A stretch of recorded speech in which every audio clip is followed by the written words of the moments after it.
எல்லாரும் எப்படி இருக்கீங்க? இன்னைக்கு மே ஃபர்ஸ்ட்டு. எல்லாருக்கும் லீவுன்னு நினைக்கிறேன். ரிலாக்ஸாக ரெஸ்ட் எடுத்துகிட்டு இருக்கீங்களா?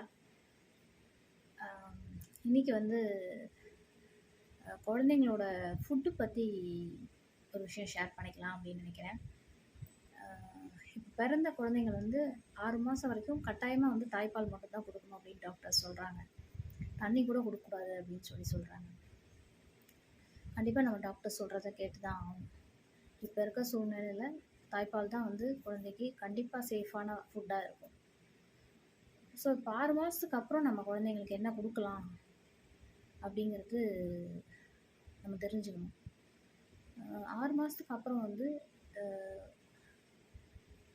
கேழ்வரகு வந்து ஊற வச்சுட்டு ஒரு 5 மணி நேரம் ஊற வச்சு அரைச்சிட்டு அதை வடிகட்டினீங்கன்னா ஒரு பால் மாதிரி வரும். அதை வந்து கஞ்சியாக காய்ச்சிட்டு தேவைப்பட்டால் ஒரு துளி உப்பு மட்டும் போடணும். சுகர் வந்து ஃபஸ்ட்டு 6 மாத குழந்தைங்களுக்கு சுகர் சேர்க்கக்கூடாது. லைட்டாக ஒரே ஒரு பெஞ்ச் மட்டும் உப்பு போட்டு காய்ச்சிட்டு குழந்தைங்களுக்கு வந்து ஊட்டி விடலாம். இது தவிர்த்து என்னென்ன கொடுக்கலாம்னா, இட்லி ஒரு சேஃபஸ்ட்டு ஃபுட்டு. ஆவியில் நம்ம வேக வைக்கிறோம். ஸோ வந்து இட்லி வந்து கொடுக்குறது ரொம்ப ரொம்ப நல்லது. குழந்தைங்க குடலுக்கு வந்து ரொம்ப சேஃபான உணவு இட்லி, இடியாப்பம் அதெல்லாம். ஆனால் முடிஞ்ச அளவுக்கு சுகர் வந்து ஏர்லி ஸ்டேஜில் வந்து அவாய்ட் பண்ணுங்கள். பாலில் ஊற வச்சு கூட இட்லியை நசுக்கிட்டு கொடுக்கலாம். முடிஞ்ச அளவுக்கு மிக்சியில் அரைச்சி கொடுக்காதீங்க. மிக்சியில் அரைச்சிட்டிங்கன்னா ரொம்ப பேஸ்ட் ஆகிடும். அது அந்தளவுக்கு குழந்தைங்களுக்கு வந்து ஒரு பிடித்தமான விஷயமா இருக்காது. கொஞ்சம் குறுகுறுன்னு இருக்கிற மாதிரி இருந்தது அப்படின்னா இட்லி கூட நீங்கள் வந்து கையில் வந்து நசுக்கி ஊட்டி விடுங்க. பாலில் ஊற வைக்கிறீங்கன்னா கையில் நசுக்கி ஊட்டி விடுங்க. மிக்சியில் அரைச்சி முடிஞ்ச அளவுக்கு கொடுக்காதீங்க. இன்னொரு விஷயம் அவாய்ட் பண்ண வேண்டிய விஷயம் அப்படின்னா வந்து நிறைய இப்போ யங் மதர்ஸ் வந்து பண்ணுற விஷயம் வந்து பாலில் வந்து பிஸ்கெட்டை ஊற வச்சு கொடுக்குறாங்க. அது வந்து ஆக்சுவலாக அந்தளவுக்கு சேஃபான ஃபுட்டு கிடையாது. பிஸ்கெட் வந்து கான்ஸ்டிபேஷனை வந்து ஏற்படுத்தும், மலச்சிக்கல். குழந்தைங்க வந்து டாய்லெட் போகிறதுக்கு ரொம்ப கஷ்டப்படுவாங்க. அதனால் முடிஞ்ச அளவுக்கு வந்து பிஸ்கெட் கொடுக்காதீங்க. பிஸ்கெட்லேயுமே சுகர் ரொம்ப அதிகம் இருக்குது. ஸோ பிஸ்கெட்ஸ் வந்து முடிஞ்ச அளவுக்கு அவாய்ட் பண்ணுங்கள். எங்கேயோ வெளில ட்ராவல் பண்ணுறீங்க, வேறு எதுவுமே கிடைக்கல அப்படிங்கிற ஸ்டேஜில் வந்து கொடுக்குறீங்கன்றது வேறு விஷயம். ஆனால் வந்து முடிஞ்ச அளவுக்கு வீட்டில் இருக்கிறீங்க அப்படின்னா வந்து பிஸ்கெட்ஸ் அவாய்ட் பண்ணுங்கள், கொடுக்காதீங்க குழந்தைங்களுக்கு. குழந்தைங்களுக்குன்னு ஃபுட்டு நீங்கள் தேடும்போது 6 மந்த்ஸுக்கு அப்புறம் நீங்கள் வந்து உருளைக்கிழங்கு தாராளமாக கொடுக்கலாம். உருளைக்கிழங்கு நல்லா வேக வச்சிடணும். குக்கரில் போட்டு வேக வச்சு மசிச்சுட்டு அதுலேயுமே ஒரே ஒரு துளி உப்பு போட்டு இது பண்ணி குழந்தைங்க எவ்வளோ சாப்பிட போகிறாங்க? மிஞ்சி போனால் ஒரு 1/4 உருளைக்கிழங்கு சாப்பிட்டாலே பெரிய விஷயம். ஒரு மீடியம் சைஸ் நான் சொல்கிறேன். ஒரு வேளைக்கு உருளைக்கிழங்கு மசிச்சு கொடுங்க. ஒரு வேளைக்கு ஆப்பிள் இருக்கு இல்லையா, ஆப்பிள் வந்து இட்லி பாத்திரத்தில் வச்சு வேக வச்சுட்டு அதுலேயுமே ஒரு துளி உப்பு போட்டிங்கன்னா அவ்வளோ டேஸ்ட்டாக இருக்கும். குழந்தைங்க ரொம்ப விரும்பி சாப்பிடுவாங்க. அதே மாதிரி இப்போ ஒரே மாதிரி ஃபுட்டாக கொடுக்காதீங்க. இப்போ காலையில் இட்லினா ஒரு வாரம் பூரா காலையில் இட்லி அந்த மாதிரி பிளான் பண்ணாதீங்க. ஒரு நாள் இட்லி கொடுக்குறீங்கன்னா ஒரு நாள் தோசை கொடுங்க. தோசை வந்து ரொம்ப எண்ணெய் ஊற்றாமல் மெத்துன்னு சுட்டு அதை வந்து பாலில் ஊற வச்சு கொடுங்க. அதே மாதிரி ஒரு வயசு அப்படி ஆகும்போது குழந்தைங்க வந்து நம்ம சாப்பிட உட்காந்தோன்னா அவங்களுமே வந்து ஊட்ட சொல்லி வாயை திறப்பாங்க. அந்த மாதிரி சமயங்களில் வந்து நீங்கள் என்ன சாம்பார் அந்த மாதிரி ஏதாவது சாப்பிட்றீங்க அப்படின்னா சாதத்தை வந்து கையில் நசுக்கிட்டு லைட்டாக வாயில் வைங்க. காரமாக இருந்தாலும் பரவாயில்ல, எல்லாமே சேர்க்கறது நல்லது. ஒரு வயசு ஆயிடுச்சுன்னும் போது எல்லாமே சேர்க்கறது ரொம்ப ரொம்ப நல்லது.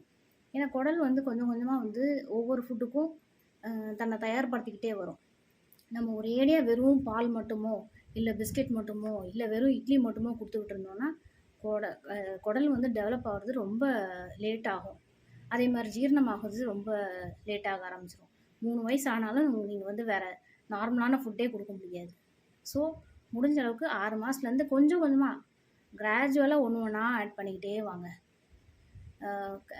6 மாத குழந்தைங்களுக்கு கூட சூப் கொடுக்கலாம். சூப்னா காய்கறியில் பீன்ஸு, ஒரே ஒரு பீன்ஸு, ஒரு 1/4 உருளைக்கிழங்கு, கொஞ்சம் பட்டாணி, ஒரு 4 பல் பூண்டு, ஒரு 2-3 மிளகு, இதெல்லாம் கொஞ்சம் ஜீரகம், இதை ஒரு கிளாஸ் தண்ணி ஊற்றி குக்கரில் போட்டு நல்லா வேக வச்சுருங்க. வேக வச்சுட்டு அதை வடிகட்டி லேசாக வெது வெதுன்னு இருக்கும்போது குடிக்க கொடுங்க.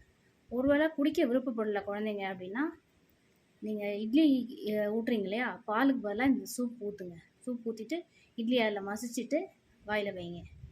சூப்பாக குடிக்கலைன்னா இதுலேயோ இல்லை மதிய சாதத்துக்கு கூட நீங்கள் சாதத்தை நசுக்கிட்டு இந்த சூப் ஊற்றி கொடுக்கலாம். நான்வெஜ் சாப்பிட்றவங்களா இருந்தால் எலும்பு வெறுமனே சிக்கனாக இருந்தாலும் சரி, மட்டனாக இருந்தாலும் சரி, எலும்பை வந்து குக்கரில் போட்டு இதே மாதிரி தான் பூண்டு, மிளகு கொஞ்சம் கம்மியாக போட்டுங்க. பெரியவங்க போடுற அளவுக்கு போடாதீங்க. ஒரு 2 பூண்டு, ஒரு 4-5 மிளகு, கொஞ்சம் ஜீரகம், ஒரு வெங்காயம்லாம் கூட போடலாம். ஒரு வெங்காயம், ஒரு தக்காளி போடலாம். போட்டு வேக வச்சுட்டு வடிகட்டி கொடுங்க, குடிக்க கொடுங்க. குடிக்க விருப்பப்படாத பிள்ளைங்களுக்கு சாதத்தில் போட்டு பிசைஞ்சு ஊட்டி விடுங்க. இதெல்லாம் ரொம்ப ஸ்ட்ரென்த்து கொடுக்கக்கூடிய விஷயங்கள். அதே மாதிரி பீட்ரூட் கூட கொடுக்கலாம். பீட்ரூட் வந்து கொஞ்சம் வேக வச்சுட்டு அதை மசித்து சாதத்தோடு பிசைஞ்சு கொடுங்க. கேரட் கொடுக்கலாம். அதெல்லாம் வந்து நிறைய விட்டமின்ஸ் இருக்கிற வெஜிடபிள்ஸ் அதெல்லாம். அதே மாதிரி ஜூஸ் ப்ரிஃபர் பண்ணுங்கள். ஜூஸில் வந்து நான் வந்து சப்போர்ட் இந்த சென்ஸ் நான் வந்து அட்வைஸ் பண்ணுறது வந்து சிட்ரஸ் ஃப்ரூட்ஸ் நிறைய கொடுங்க. சிட்ரஸ் ஃப்ரூட்ஸ் வந்து விட்டமின் சி அதிகமாக இருக்கிறது. ஸோ கண் பார்வைக்கெலாம் ரொம்ப நல்லது, ஸ்கின்னுக்கு ரொம்ப ரொம்ப நல்லது. சாத்துக்குடியோ ஆரஞ்சோ வந்து சளி பிடிக்கும்னு நினைக்காதீங்க. குழந்தைங்களுக்கு வந்து ஃபீவர் வர்றது, கோல்டு வர்றது எல்லாமே வந்து இம்யூனிட்டி பவரை டெவலப் பண்ணுறதுக்கு தான் வருது. ஸோ அதை பற்றி கவலையே படாது. குழந்தைங்க எல்லா குழந்தைங்களுமே வரதான் செய்யும். ஒரு டைம் கூட வராத குழந்தைங்களே இருக்காது. குழந்தைங்கள அப்படி அடிக்கடி கோல்டு பிடிக்க தான் செய்யும். அதுக்கெலாம் பயந்துட்டு எதுவுமே கொடுக்காம இருக்கவே முடியாது. நீங்கள் சிட்ரஸ் ஃப்ரூட்லாம் கொடுக்க ஆரம்பிச்சிங்கன்னா, நீங்கள் வந்து ஃப்ரூட் ஜூஸாக குடிக்கலனா கூட ஒரு ஆரஞ்சு சொலையை உரித்து கையில் கொடுங்க. கீழே போட்டு என்னவோ பண்ணட்டும், வாயில் 4 சொட்டு ஜூஸாவது போகும் உங்களுக்கு. நீங்கள் ஜூஸாக குடிக்கிறாங்க அப்படின்னா வந்து சுகர் போடாதீங்க. முடிஞ்ச அளவுக்கு ரொம்ப தேவைப்பட்டால் கொஞ்சம் புளிப்பாக இருக்க மாதிரி இருக்குதுன்னா நீங்கள் வந்து லைட்டாக ஒரு பிஞ்ச் ஆட் பண்ணிவிட்டு குடிக்க கொடுங்க. வாழைப்பழம் ரொம்ப ரொம்ப நல்லது.